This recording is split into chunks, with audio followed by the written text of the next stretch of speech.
Moments ago, President Trump returned to the White House after 2 days of high-level talks in China. The president said the summit with China's President Xi Jinping resulted in several trade deals, but the war with Iran and the future of Taiwan are still divisive issues for the two countries.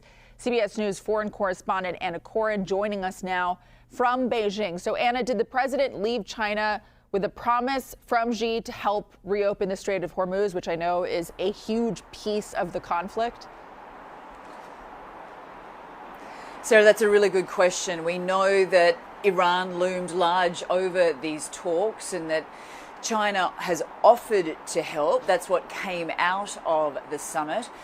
We know that China's Ministry of Foreign Affairs also said that this war should never have started. The two leaders agreed the Strait of Hormuz needs to be reopened, that the ceasefire should be extended, but as to how that happens, we just don't know. Take a listen to what President Trump had to say aboard Air Force One. Did President Xi make any firm commitment to put pressure on the Iranians to reopen the Strait of Hormuz?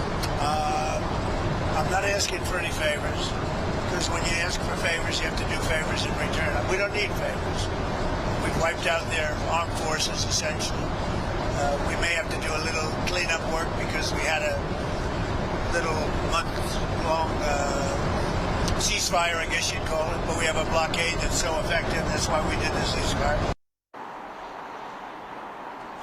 But China, we know, China is the largest trading partner of Iran, and it has considerable leverage over Iran. It buys, more than 90% of its oil. So certainly the US has asked for China's help, maybe not as publicly as we are led to believe by President Trump, but certainly China has thought that it could be doing more to reopen the Strait of Hormuz. Sarah.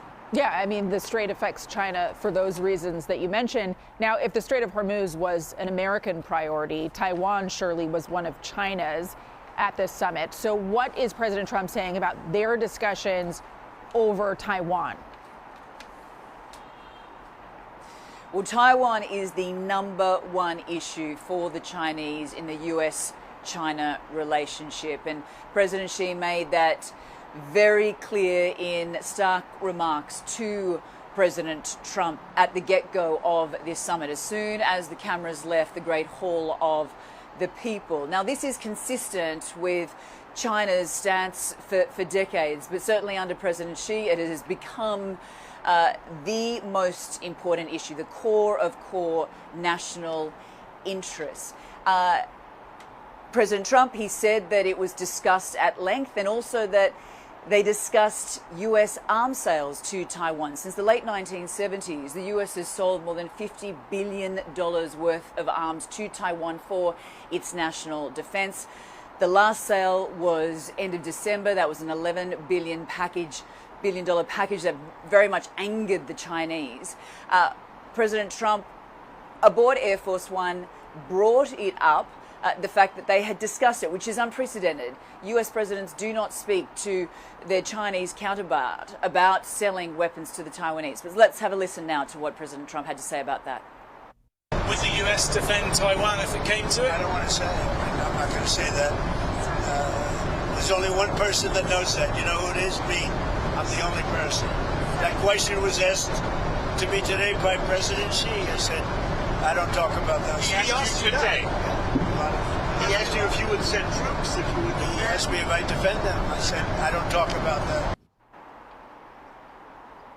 And Sarah, as we heard from Xi in those stark remarks that he made to Trump, that if the Taiwan question, as they call it, is mishandled, then that could lead to conflict between the US and China. Now, China views the territory as its own, this self-governed island democracy of 23 million people.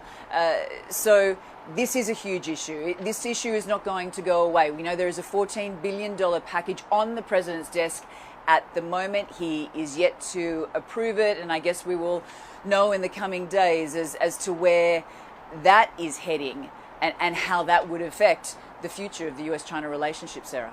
Yeah, I mean, not the first time that the United States has been warned by China not to intervene. All right, Anna Coren, live for us in Beijing after following the president. Thank you so much for that live report. We appreciate it.